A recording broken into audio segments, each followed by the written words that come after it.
안녕하세요. 역사 돋보기입니다. 생고쿠 시대의 역사 5부입니다. 교토에 입성하며 만인의 표적이 된 오다 노부나가. 오다 노부나가 이전 생고쿠 시대를 주름잡던 관동의 두 큰 세력 신겐과 겐신이 가만히 있을 리 없겠죠. 둘 중 가이의 호랑이 다케다 신겐이 먼저 오다 노부나가 잡으러 남하하는데요. 오다 노부나가가 다케다 신겐만 막아야 하는 게 아니었습니다.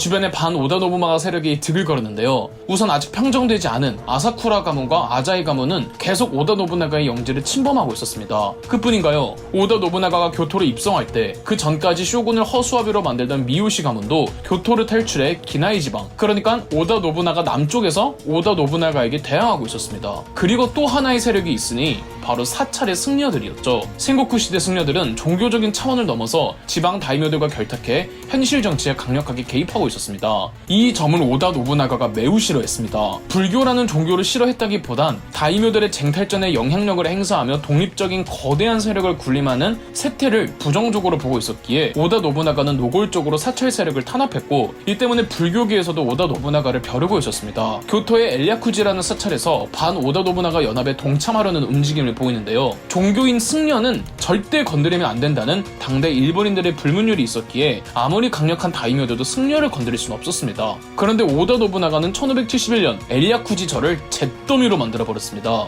엘야쿠지 방화 사건은 당대에 엄청난 충격을 주었죠. 엘야쿠지 방화 사건은 오다 노부나가가 얼마나 무서운 사람인지, 그가 끝장을 보기로 마음먹으면 어디까지 할 수 있는지를 여실히 보여준 사건이었습니다. 오다 노부나가에게 예상치 못한 적이 또 튀어나왔는데요. 바로 쇼군이었습니다. 오다 노부나가가 추대한 쇼군 아시카가 요시야키는 쇼군의 권력이 바로 선 막부 시대의 회복을 원했습니다. 그러나 오다 노부나가의 입지가 쇼군의 입지를 넘어서는 듯하니 아시카가 요시야키가 가장 노부나가를 경계했죠. 위기의식을 느낀 쇼군은 전국의 다이묘들에게 노부나가를 토벌하라는 밀서를 뿌립니다. 여기에 반응한 게 바로 가이의 호랑이 다케다 신겐이었던 겁니다.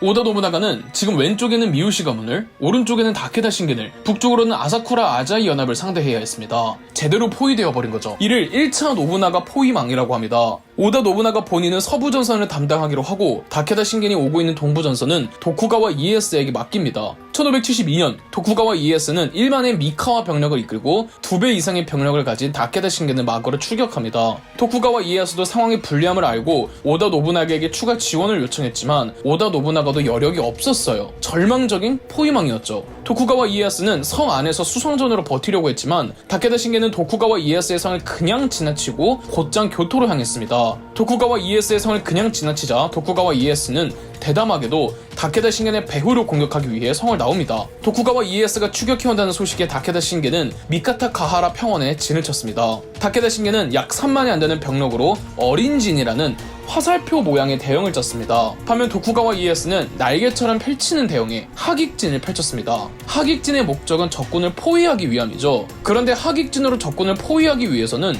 우리 측 병력이 더 많아야 합니다. 적은 병력으로는 포위가 되지 않고 오히려 뾰족한 대형의 다케다 신겐 부대가 적군을 돌파하기에 더 적합했죠. 1572년 12월 미카타가하라 전투의 결과 도쿠가와 이에야스의 대패배였습니다. 병사 2,000명을 잃었고 도쿠가와 이에야스는 가신들이 유인해준 덕에 겨우 목숨만 부지하고 도망쳤습니다. 이 전투가 미카타가하라 전투입니다. 오다 노부나가, 이 다이묘 인생 최대의 절체의 절명의 순간 다케다 신겐이 평소 앓던 결핵 때문에 1573년 사망해버렸습니다. 지휘관을 잃은 가이의 군대들은 철수와 밖에 없었습니다. 오다 노부나가는 이 틈을 타 포위망을 하나둘 물리치죠. 가이의 다케다, 미요시 마스나가 동맹, 아자이 아사쿠라 동맹, 쇼군 네 세력이 오다 노부나가를 포위한 건 맞지만 그들끼리의 연합과 협조가 이루어지진 않았고, 오다 노부나가는 미요시 가문과도 연전연승을 하며 이 미요시 가문은 더 이상 기나이 지방에 남아있지를 못해 시코쿠 섬으로 완전히 밀려났죠. 이후 오다 노부나가는 아사쿠라 가문을 친 뒤 가문의 전원을 할복시켰고, 아사쿠라 가문이 무너지자 아자이 가문도 할복을 하며 그들의 영지 에치젠과 오미를 오다 노부나가가 전부 장악합니다. 오다 노부나가는 할복한 아사쿠라 아자이 다이묘들의 목을 가져와 두개골에 금칠을 하고 술잔으로 만들어버립니다. 그리고 이 모든 사태의 원흉인 쇼군 아시카가 요시야키, 오다 노부나가는 곧바로 쇼군의 성을 포위하고 교토를 방어합니다. 서양인 선교사 루이스 프로이스의 회고에 의하면 이때 가공할 만한 참사가 전개되어 교토는 깊은 밤부터 다음날까지 그곳에 있던 모든 사원, 신, 불, 제보, 가옥 모두가 소실되었고, 확인한 바에 따르면 교토 주변 평지 2, 3리에 걸친 마을 50개 정도가 불타 심판의 날의 전경과 흡사하였다. 쇼군의 성 안 사람들은 이미 교토의 시가지가 모두 파괴되고 불타버린 것을 목격하였기 때문에 그곳에서 들은 공포와 끊임없는 아우성 소리에 압도되어 크게 경악하였다고 합니다. 결국 요시하키는 교토를 탈출하죠. 오다 노부나가는 굳이 새로운 쇼군을 추대하지 않았고 1573년 아시카가 요시하키가 교토를 탈출하면서 무로마치 막부는 공식적으로 종말을 고했습니다. 그러나 오다 노부나가의 적들은 아직 많이 남아있었습니다. 교토 인근 잔존하던 반 오다 노부나가 세력들은 이번에는 혼간지라는 절을 구심점으로 모입니다. 쫓겨난 쇼군 아시카가 요시하키는 규슈섬과 주고쿠 지방의 대다이모였던 모리 테루모토에게 의탁하고 있었고 모리 가문의 힘을 빌려 재기를 꾀했습니다. 모리 가문은 혼간지를 후원하고도 있었는데요. 당시 일본에는 이키라는 마을 단위의 자경단 조직이 있었습니다. 규모가 큰 이키는 거의 군벌에 가까울 정도였는데요. 오다 노부나가를 가장 괴롭혔던 이키는 이세 지역의 이코 이키였죠. 이코 이키 역시 혼간지 사찰 교단이 조직한 이키로 그 배후에는 반 오다 노부나가 세력의 본부라고 할 수 있는 혼간지가 있었습니다. 1574년 혼간지의 지원하에 이코 이키들은 나가시마, 에치젠, 이시야마 세 방면에서 반기를 들었는데 오다 노부나가는 나가시마부터 토벌하였습니다. 그리고 이시야마로 넘어가 이코 이키를 진압하러 가는데 새로운 적이 나타납니다. 바로 다케다 신겐 사후 가이 지역의 병사들을 재정비한 다케다 신겐의 아들 다케다 가스요리였습니다. 이번에도 다케다 가문의 가이 군대는 동방에서 내려오기 때문에 필연적으로 도쿠가와 이에야스의 영지에서 또 한 번 결투를 벌여야만 했죠. 일전에 다케다 가문의 가신 한 명이 도쿠가와 이에야스에게 귀순한 적이 있는데 도쿠가와 이에야스는 그에게 나가시노 성을 맡겼습니다. 다케다 가스요리는 배신자부터 처벌하겠다며 1575년 나가시노 성을 포위합니다. 나가시노 성에는 고작 500명밖에 없었죠. 도쿠가와 이에야스와 오다 노부나가가 동시에 나가시노 성을 구원하러 떠납니다. 두 사람이 도착할 때까지 500의 나가시노 병력은 요새의 지형적 장점을 활용해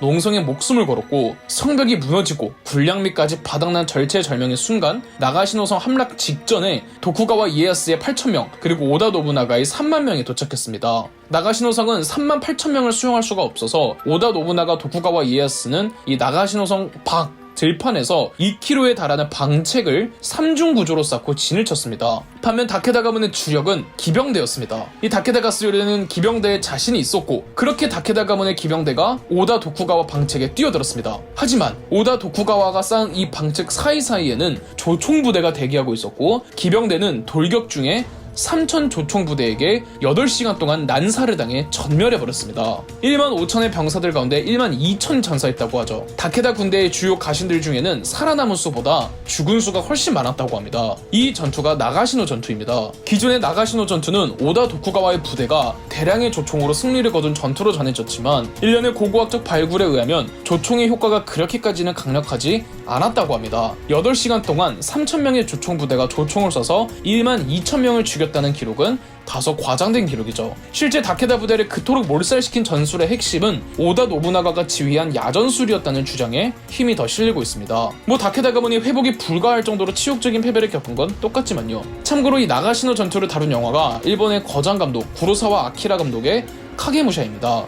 개인적으로 제 인생 영화 중 하나인지라 꼭 추천드리는 영화입니다. 아직 오다 노부나가에게 한숨을 돌릴 여유는 없었습니다. 아직 에치젠과 이시야마의 반기를 든 이코 이키들이 있잖아요. 에치젠에서는 이키들은 4분이 일어나 자변했고 남은 건 이시야마의 이코 이키들이었는데 이 이시야마 이코 이키는 모리 가문의 후원을 받아서 오다 노부나가를 기습하였습니다. 오다 노부나가는 이시야마를 포위하지만 모리 가문의 600척의 함선들이 이시야마 이코 이키들을 구원하러 교토 부근으로 상륙합니다. 그리고 마침내 에치고의 용 우에스기 겐신이 움직입니다. 최종 보스급 우에스기 겐신은 오다 노부나가를 토벌하러 1576년 남하를 시작해 1577년 오다 노부나가 근처까지 다다랐습니다. 심지어 나가시노 전투 패전 후 다케다 가스요리의 잔당이 우에스기 겐신 쪽으로 합류했죠. 오다 노부나가는 두 가신에게 7만 명의 병사들로 겐신의 부대를 맡게 했는데 겐신은 그 절반에 해당하는 3만 5천으로 테도리가와에서 7만의 오다 부대를 몰살시켰습니다. 이 테도리가와 전투는 생고쿠 시대의 모든 전투들 중 가장 잔혹하고